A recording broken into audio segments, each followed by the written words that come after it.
Okay people, welcome back to another Fwoosh review. Today I'm taking a look at the NECA It, the movie, both 1990 and 2017 Pennywise. Now I had the 2017 version on pre-order at Amazon, but when NECA put the 1990 Pennywise on their eBay store, I thought, to hell with it. There's a 15% off coupon. I'll get both at the same time, save a little shipping, save a little money, and it arrived today. There's also a GameStop exclusive of the 2017 version where he's bloody, he's got Georgie's arm. That's in, well, it's on the UPS truck right now. I don't know when I'll get it. Out here in BFE, sometimes the deliveries are 8 o'clock at night. I'm ready to open these, and if it shows up, we'll take a look at that too. Looking at the boxes, are these the ultimate version? I'm not quite sure. I haven't bought a lot of NECA product, and with Toys R Us gone, I don't see a lot of NECA product out in the wild. But I dig the movie posters being on the front of the box. If you open it up, it has a Velcro tab right there. You can see the figure inside, see most of what it, well, all of what it comes with, really. Nice promotional shot on the inside flap. Same thing for this one. You open it up, you have the figure, all the contents, nice promotional shot. On the end, essentially the same thing, except you get Pennywise on this side doing the shh. On the back, pretty promotional shots for both figures. You get it,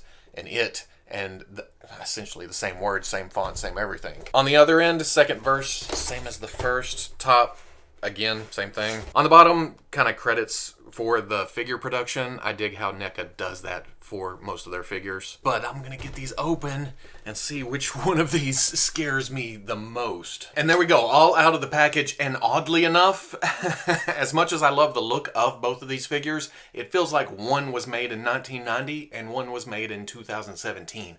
I'll leave it to you to guess. Just keep watching. Looking at the sculpt on the 1990 Pennywise, it's very detailed. All the big wrinkles, the fluffy parts, the flared out parts, it's just, it captures that look that I have in my head. I haven't watched the movie in a while, but in my head, this is what it looks like. And even though it's basically a clown suit, the paint work that NECA did here is, it's amazing. Yeah, they have the purple and green stripes on the sleeves, they have the yellow suit, they have the red tassels on the front and some line work down at the bottom, but that vest thing with the little flowers on it, oh, they really went all out there. And then get up to the head, oh, so Tim Curry. Now I feel like they have an advantage here because it's not a skin tone, it's just a clown paste white for it. So you can see that in the face. It kind of gravitates your brain towards that without having to get the likeness perfect. Even so, I feel like they nailed it for the most part. Now, the red of the hair is just simply red. There's no shading to it. I kind of wish there was a wash to bring out that extra detail, but what you gonna do? And speaking of that, moving over to the 2017 Pennywise, again, all the great detail from the movie costume is captured in plastic form here. Every wrinkle, every seam line, every tassel, it's all there. They did a great job of integrating the rubbery parts with the harder plastic parts. You can't tell until you go squishing and feeling and, you know, fingertipping it. And then on top of that, they didn't have as many colors to work with here to bring out all that detail. But what they did do with the grays and the kind of the grayscale and the lighter gray dry brush on top, it helps bring out all that detail. It looks really deep when you look at the figure. And then of course the reds and some of the blacks, just to help accentuate that costume look. Even the red across the belt, it looks like it's been sewn. It's amazing what they did here. And then the face. They nailed this one too. I have a couple of escaping paint lines here and there, but for the most part, it looks fantastic. And unlike the 1990 version, this one has a wash to bring out some of the detail. He's got the wrinkles on the head, it's got some gray in it. The red in the hair has some orange dry brush. It really works to bring out those follicles, all the sculpt work they did up there. I don't even mind on this face that the eyes aren't facing the same direction, which usually bugs the shit out of me on action figures. But here, because of the movie, because in the movie he was always doing that one eye off to the side kind of thing, it works for me here. But looking at both of them, this is two completely different teams or sculptors or engineers or whatever they do at NECA. It's just night and day between the two figures. They did do some neat articulation here in the elbow where it's high and low to get a good bend out of that. But looking at some other articulation points, it's just a ball joint on a kind of a weak peg going down to the ankle. So you don't get a lot of motion there. And it seems like you do, but that's just the peg flexing. That's not actual articulation. Get up to the head, and you pop it off, and you can see that the whole neck comes off with it. Very older NECA there. And then the ball joint. This will fall off because there's no neck to hold it once you pull the head off, but there is an arrow on the front,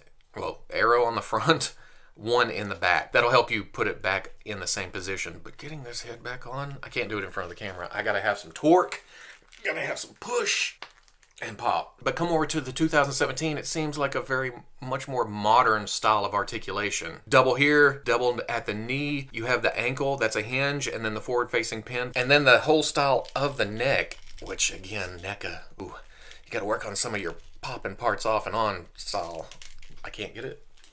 There we go. The neck stays in the body here on a ball joint and comes up to a peg that plugs into the head. Completely different from the older Pennywise. But you have the same problem here of trying to get the head back on. I had a couple of stuck joints here and there, and it's somewhere in here I have some looseness for this figure. It kind of falls forward and back, but I haven't had too much of a problem of it standing once you get it into position. I do have a problem in the crotch. Gotcha. It looks like it's coming apart. It moves. I don't know. I'm afraid it's going to just pop off. But that does bring me back to the 1990 and his standing ability. Without the ankles having much movement, I get a lot of falling backwards. The weight in his ass is just... In my defense, he's leaning forward, so he does have a kind of a forward action. Going over articulation on the 1990, there's a ball joint at the bottom of the head. You can look down, you can look a little bit up, a little bit of tilt, swivel. Hinge and swivel at the shoulder comes up to about right there, swivels around. Like I talked about, really spread out elbow, but it does help in the articulation department with a big puffy sleeve. When I first saw it, I thought, oh, that's gonna look nasty, but because of the puffiness, it hides it. And then both of those points, swivel, swivel, hinge and swivel at the wrist, hinges back and forth, swivel. Ball joint in the mid-torso, tilt, tilt, a little bit of forward, a little bit of back. Hinge and swivel at the hip, comes forward. This piece down here, soft, so it does get out of the way. Back, out. Then there's a swivel at that joint, a little bit hard to move, but there's also a swivel at the knee, so spinning meat there. Knee goes about to 45, and then the ankle. Ball joint coming down, there could be a lot more motion there. 2017, there's a ball joint at the top of the neck, a ball joint at the bottom of the neck, so he can look down, he can look up. Nice tilt. Nice tilt. That helps for the creepy poses. Swivel. Hinge and swivel at the shoulder, but because of this big poof sculpt right there, gets to about right there. Swivel. Rotates around. And here we go with this. There's a bicep swivel. There's an elbow swivel. There's a lower elbow swivel. Double elbow, because of the sculpt of the bicep right there, gets in the way. Oh wait, I wonder if you can turn that, bring that around. Oh yeah, then you get more range of motion. Turn it back. Get right there. Hinge and swivel at the wrist, but the hinge is up and down. Swivel. Ball joint at the waist, a little bit loose. Can crunch. Arc back. Tilt. Tilt. Rotation. Hinge and swivel ball top joint at the hip comes... Oh, they're attached together. Forward. Contending with a lot of sculpt there. Back, out, swivel on that joint. Double knee comes up to about right there. Hinge at the ankle goes back, goes not so forward. They preserve the sculpt of the laces. And then forward facing pin for some rocker. For accessories, 1990 comes with 2 relaxed hands. He comes with a gripping right hand, and then he comes with a pointing left hand. For an extra set of hands, he comes with his final form monster hands. He comes with a noisemaker, pretty simple sculpt, no paintwork on it. And then he comes with 7 balloons in various colors. It's hollow up at the top. It's not too heavy. There is some weight to it, but not enough to bend the bendy wire that is attached to it. And you can straighten that out. You can bend it. You can bring it around. Here, there, whatever you want to do with it. The hand with the hole in it to hold these balloons, he can hold about 4. That's as many as I'm comfortable smashing into there. But you could put most of them in the more open gripping hand. Or you can use that for the noisemaker, or you can use it with the boat that comes with the other Pennywise that we'll look at in a minute. Switching out hands,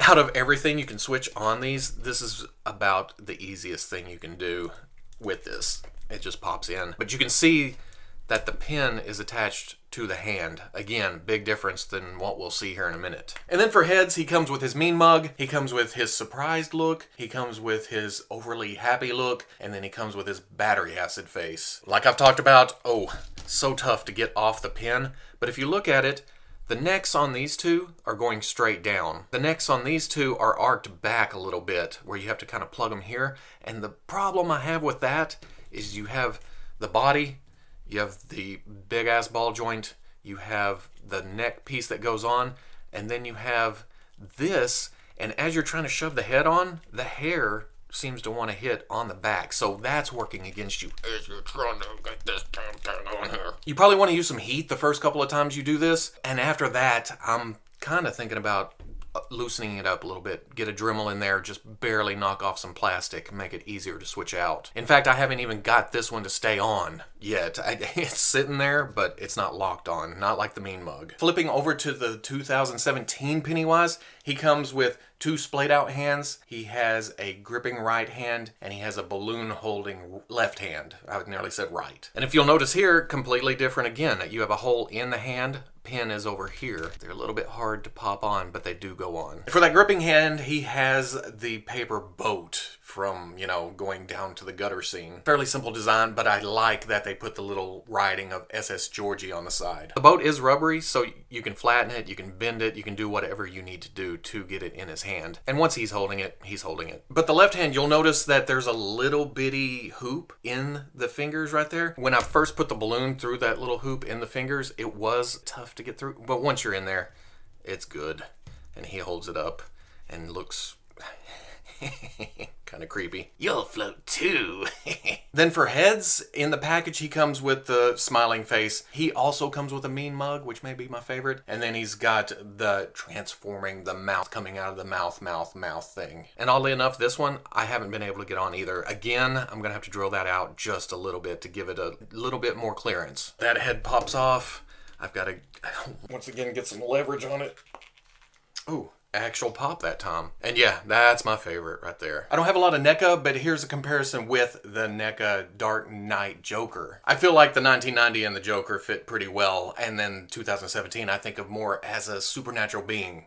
Still works. Not that the 1990 wasn't supernatural, but it was more of a dude in a suit. Here they are with the Predator NECA Dutch. Again, good scale. Here they are with a standard Hasbro Marvel Legends figure. And then, as always, here they are with Gus. Aren't you just a little bit scared? Yeah, Gussie. Hell, boys, you ain't seen Pete after an all-night bender of spice and tauntaun meat. Now that's scary. So at the end of the day, I dig both figures, but I think I like 2017 a little bit more. And I mean that in articulation scheme, I mean that in sculpt, I mean as overall action figure, and I hate to say it, but I mean movie-wise too. I went back and watched some clips as I was waiting for this to process, and I don't know, I just feel like the new version is a little bit more over the top, scary.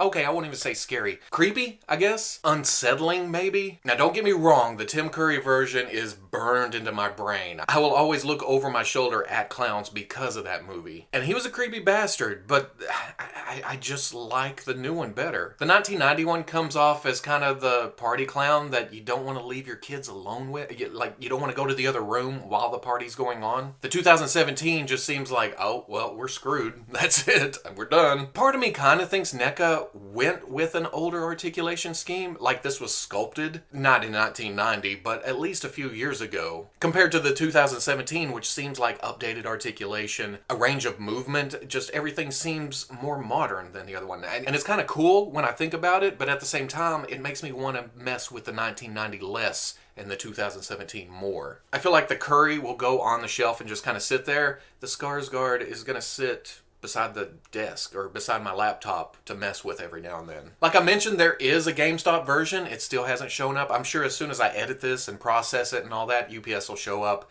And then, I don't know, you can check out my Instagram for pictures of that. Do I regret either of these? Hell no. Hell no. The 1990 is part of my childhood. Well, I say childhood, I was in high school, but at this point, that was childhood. Even in high school, it was mentally damaging. But watching the new movie just a month or so ago, it gave me that same kind of feeling. It's nostalgic, but very, very updated. And basically, when you look at my collection, that's what I go for. Nostalgic feels with a modern groove. So grab both of them. Grab the GameStop. I did. I grabbed all three of them. To hell with it. So if you like the review, comment, like, subscribe. I'll catch you on the Fwoosh.